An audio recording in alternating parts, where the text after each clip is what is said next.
You're listening to Making Money Online with Lisa Johnson, the podcast that tells you what it really takes to build a business and the simple steps to get you there.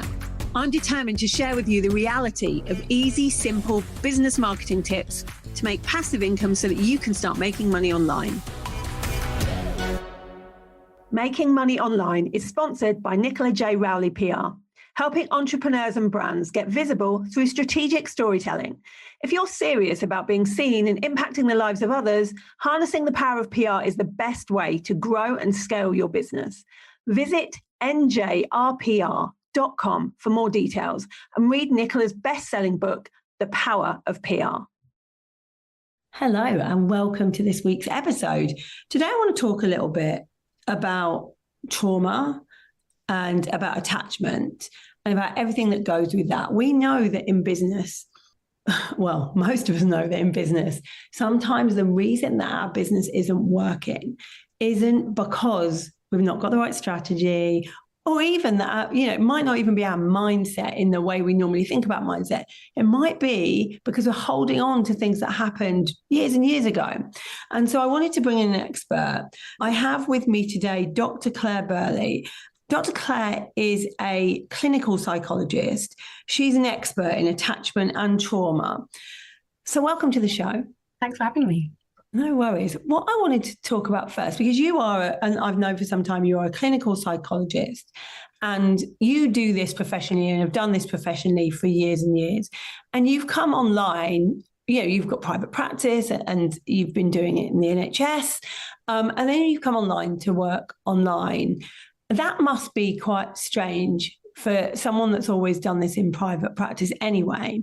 But how do you feel about the fact that there are people popping up everywhere calling themselves psychologists? Like I know of people that call themselves a success psychologist that have absolutely no psychology background. Have you found it difficult? Yeah, it's a strange world, the online place, completely different to the NHS. And yeah, as you know, my profession is heavily regulated.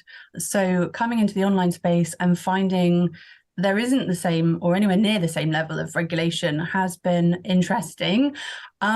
It's really confusing, I think, for the general public to know where to seek help, where to place their trust. That anyone can call themselves a coach, anyone can actually call themselves a psychologist, in fact, and lots of people do if they've just done an undergrad psychology degree, because those titles aren't protected. Whereas clinical psychologist, any kind of practitioner psychologist title is protected by the HCPC. So not everyone can call themselves a clinical psychologist or a counselling psychologist or a forensic psychologist. But I guess someone wouldn't know, would they? Like someone like me, I don't know the difference between all those terms. If someone says the word psychologist, I assume they have been trained to be a psychologist. Yeah. And that's not necessarily true, is it? And I only found that out recently, that anyone can call themselves a psychologist. A therapist. Yes, absolutely. Which is why, as a profession, we very strongly advocate people doing their research. I know you do as well, in terms of doing due diligence, not just the fancy words or the number of years doing something, but actually look to see whether they're regulated and registered with a professional body. And again, this can be a mindful, as you know, of accrediting your courses, that it's a proper regulating body, not just a company that somebody's set up. Well, yeah, that's why we decided to regulate with a regulating body that's already in existence, that's been there for a long period of time, that has set standards with our courses, because I'm seeing so many people say, oh, yeah, you can get level 4 in ADHW coaching level 3. And I'd go and look up ADHW or whatever it is. And it's just their company. They've just made a regulating body to accredit their own courses. So there's no set standard. There's no one overlooking it. And I thought, I need to do this properly with CPD. I'm not going to just start my own company. Just because I do think we need a standard, a higher standard in this industry to all things. Absolutely, because it's also about gatekeeping. if you have regulatory bodies and you have accrediting bodies, they're actually gatekeeping, and they're saying that you can't go out into the world and see vulnerable, often people who need help, without somebody having had eyes on you, not just you turning up to a class, but actually supervising you, or you've had to submit some coursework, or in our case, we get observed, and we get supervisors supervising our practice. So you're not just going out into the world doing whatever you like. And and I think when it comes to trauma, that's really important. I have worked with people before who I'm no longer aligning myself with, who say that they're trauma informed, which just seems to be, you've read a book on trauma these days. And so they then bring out all of the stuff from your childhood, but they have no idea what to do with it then. And so you're then living with it.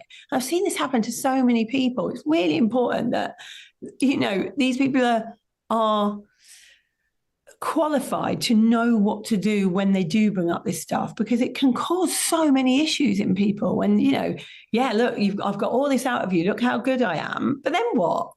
Yeah, absolutely. And that's where a lot of people fall down, is that they'll say, they've told their coach or some other professional some of their more personal, vulnerable things, and then they've just been left with it, and they don't know then what to do with that. Ultimately, we need to feel like we're in a safe pair of hands, that when we share information with a professional, that they're actually going to know what to do next and how to help us with that. Yeah, I think that's so true. So let's get on to what you do. So you work with trauma and attachment. Can you explain what that means to you? Because attachment is something that we hear every now and again, but in different ways. Yeah, sure. So let me tell you a little bit about the backstory. So we've already said, my profession is heavily regulated and do a lot of training. So we do the psychology undergrad degree, which anyone can do. And then if we're going on to actually qualify, we go and get some work experience, and then we do clinical training, which is the doctorate. And in that doctorate, we do placements in lots of different settings, working with lots of different mental health. It's very medical terms, they call them mental health disorders, and different age groups across the range, a bit like a GP would do. You've gone around and done a bit of everything, and then you specialize. So for me, when I came into clinical training, I very much thought I wanted to work with adults. I felt passionately about that. But when I started the clinical training, we actually had a guest come in, and he was talking about his experiences in prison. And as part of that, he talked about his upbringing and talked about being in care. And it was in that moment that I thought, actually, why are we working with adults? Why don't we catch this right at the beginning when things are starting to go wrong? And it was in that moment I thought, I want to work with children. And around the same time, I also kind of started to lean away from the kind of predominant therapy model at the time, which was CBT, which very much, I don't like the language with CBT, and it was very much talking about people's thoughts and sort of challenging your thoughts. I was leaning away from that because it didn't resonate with me, more towards working systemically. So seeing mental health as a symptom of our environment, symptom of our relationships, and our upbringing. So I went down that road, specialised in attachment and trauma, and worked in lots of different services where it was that focus. So couples therapy clinics, family therapy clinics. I worked in a service for children who were fostered and adopted. I worked with new mums who were struggling to bond with their babies. So lots around attachment. And then when I qualified, I carried on working in fostering and adoption. And it was then that I sort of came back full circle, because what I realised working with those children who suffered a lot of trauma and a lot of attachment disruption, that actually the way to help them heal and grow is through the adults that are taking care of them. So it came back full circle for me, where I realised actually we need to be working with the adults to heal their background so that they can show up and be the best parents and caregivers that they can possibly be for these really traumatized children. So I sort of came back full circle. And, you know, when people talk about attachment, they think I'm often talking about couples. They think that I'm talking about, you know, how someone is in a relationship with their spouse. But when I talk about attachment, I'm talking about parent-child relationships. So if we rewind back to the beginning, attachment theory was first proposed by a British psychologist called John Bowlby, and he described how we are predisposed to form attachment relationships with caregivers where we can seek comfort from distress, and we can get safety for our survival. And so in order to do that, we have to develop attachment behaviors to try to give ourselves the best possible chance of having those needs being met. So there's actually 4 types of attachment styles, they're called, but they're essentially strategies, attachment strategies. Securely attached children, so we're talking about infants and parents. Securely attached children are able to go to their caregiver to seek comfort from distress, but they're also able to go out and explore the world, because we need both. We need to be that's healthy to have both. Right, exactly. So securely attached infants can do both. The second type of attachment style is called anxious ambivalent. And this is where we've had a caregiver who is inconsistent. They're meeting our needs some of the time, but other times they're not available or they're not being responsive in the way that meets our needs.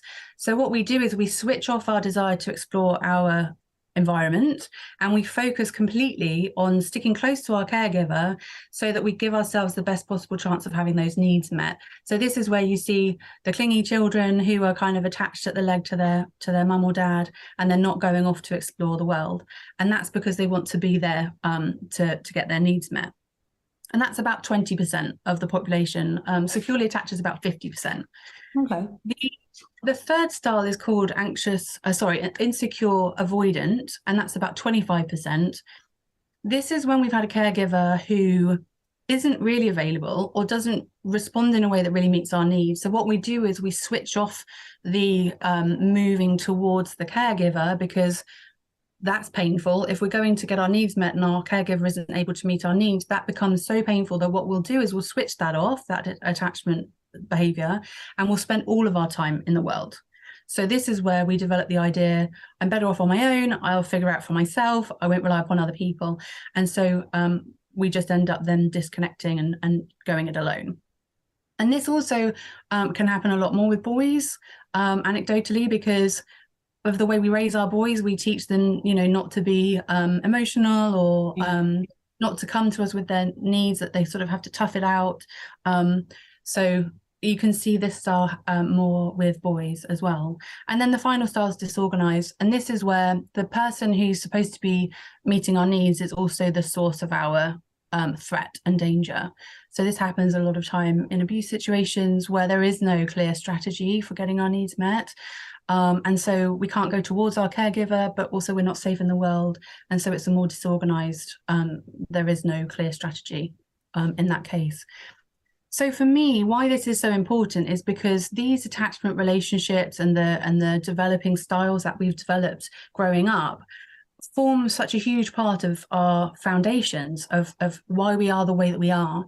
Because in the mix of all of that, we're also our attachment relationships are responsible for our ability to emotionally regulate. We're not born with the ability to manage our emotions. We rely upon a regulated caregiver to come along and soothe our distress, soothe our nervous systems, and give us that relief from our emotions. And so that's how we then internalize the ability to emotionally regulate, which is obviously important when we're adults for our ability to manage our emotions. I feel like so much of this, when you're an adult, you can see how this has affected adults, and lots of adults don't understand why they have issues with lots of different things. But if you go back to this, you can see, just from their childhood, why that might. I can see it in mine, like immediately, why I might not trust people, for instance, and why I might want to go off and find a solution on my own. I feel like I'm very, very independent, and that kind of thing is because of these attachment styles that you're talking about. Absolutely. Yeah, absolutely. And that forms also our sense of self. So we form our sense of self, who we are, through the eyes of our caregiver and through these behaviors. So the way that our caregivers behave and the way that we respond develops our sense of self. So if we have caregivers who are available and nurturing and happy and loving, we'll develop our view of self as I'm lovable, I'm likable, I'm worthy of care. Whereas if we have caregivers who are absent or angry, irritable, we don't know it's because of some other reason they're dealing with in their life, as kids, we think it's our fault. And so we develop this idea that we're not good enough, that we're not likable, or that we have to bend ourselves to be a particular way in order to be approved of, in order to be loved. These are the building blocks for then what we carry through our life. Oftentimes people think we just grow out of things, or it will just come, it will just amend in time. It actually doesn't. We carry these things through into our adulthood. And so when we're struggling with things in our adult life, whether it's things like parenting or whether it's building our businesses, we track it all the way back to those early life experiences, and we can find where that came from. And once we find where it comes from, then what? How can we make that better for ourselves? Yeah, absolutely. So the way our internal world is sort of structured, we have these, so I'm trained in a model called IFS, Internal Family Systems, and we very much believe that we have this sort of system of parts. So we have this inner child parts which carry the wounding of those experiences growing up. And then we have these protective parts that come along and try to protect us from feeling that pain. And so it's often the protective strategies that we use that we can notice in business. So that's the things like self-criticism, self-sabotage, visibility fears, comparisonitis, imposter syndrome. All of those things are really that protective layer trying to protect us against what's underneath, which is a wounded child part holding this belief and this experience of not being good enough. And so what we need to be doing is working with that protective layer first, and then unburdening those protective layers to be able to get to the wounded parts, and then helping those parts heal. But it really starts with a few steps first. We need to develop the ability to emotionally regulate. If we're being triggered left, right, and centre, and you see it all the time online, people are arguing with one another, people are falling out with one another.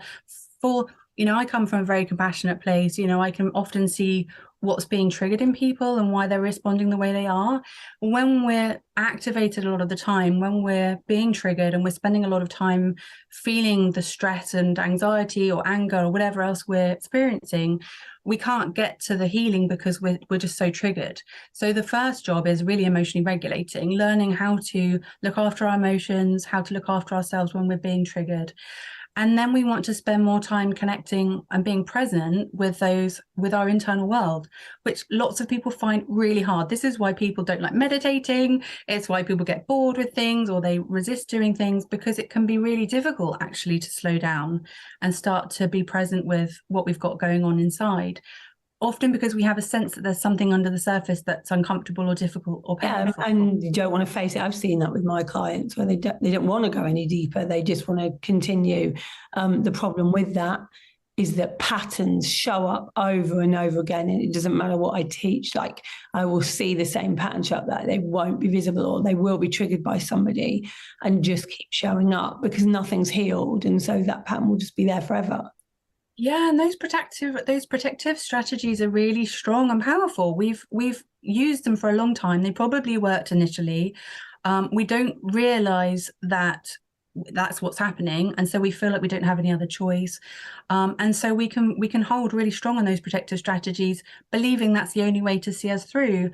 We don't realize there's another way, and there's another way that doesn't involve as much energy, as much stress, and having the impact that it does on other areas of our life.